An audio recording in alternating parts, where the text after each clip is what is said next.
Marion n'avait jamais réfléchi à l'accompagnement de ses parents avant le décès de sa maman, il y a 3 ans.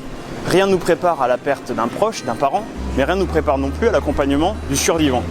C'est une situation inédite qui arrive qu'une seule fois dans une vie, mais qui pourtant la change en profondeur. C'est ce que m'a confié Marion au téléphone il y a un mois. Les 3 ans passés à s'occuper de son père ont été éprouvants, car cet ingénieur, retraité de 85 ans, avait complètement délégué la gestion du foyer à sa femme Odette. Quand je dis délégué, vous me comprenez? Les choses sont faites naturellement, Jean travaillait, Odette élevait les enfants, chacun avait ses responsabilités. Quand Odette est morte brutalement d'un AVC, Jean a dû apprendre à se débrouiller seul. Mais il a vite fait appel à sa fille, Marion. Mais Marion, elle a 49 ans, elle a un foyer, des enfants.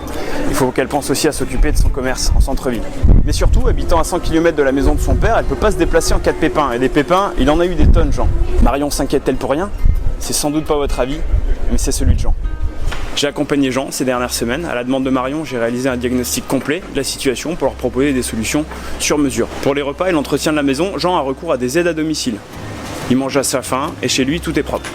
Ça se complique un petit peu au niveau des soins et même s'il y a des infirmières qui passent 7 jours sur 7, c'est compliqué de gérer pour lui son organisation, son agenda, la prise de rendez-vous chez les médecins, dentistes, rhumato, ophtalmo, etc. Ce qui pèse le plus à Jean, c'est qu'en l'absence d'Odette, il a perdu le contact avec pas mal de ses amis. Pendant les premières années après le décès, il vivait son deuil, il voulait voir personne. Maintenant qu'il va mieux, il a rebondi et il aimerait bien retrouver ses amis. Mais c'est Odette qui avait le chic pour organiser les randonnées, pour organiser des repas. Et aujourd'hui, Jean ne sait plus comment faire et il a un peu peur. Il a un peu peur que ses amis ne veuillent plus le voir. À la suite de mon diagnostic, j'ai proposé une dizaine de solutions à Jean et à Marion, sa fille. Et j'ai mis en place ces solutions en les coordonnant. Ça facilite le quotidien de Jean, il est heureux. Et il voit s'éloigner la perspective de l'entrée en maison de retraite.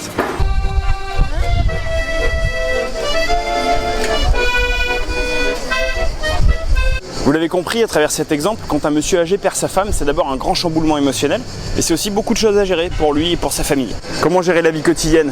Comment continuer à avoir une vie sociale riche? Comment gérer ses problématiques de santé et d'organisation? Et aussi comment gérer l'éloignement de la famille? En tant qu'autonome-planeur, on vous aide à répondre à toutes ces questions.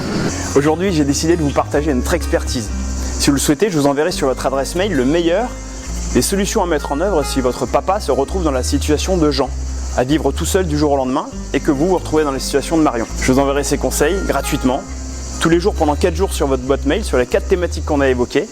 Si vous souhaitez en bénéficier, c'est tout simple, vous inscrivez votre mail dans la description de la vidéo. Je vous le conseille vivement et je vous dis à bientôt.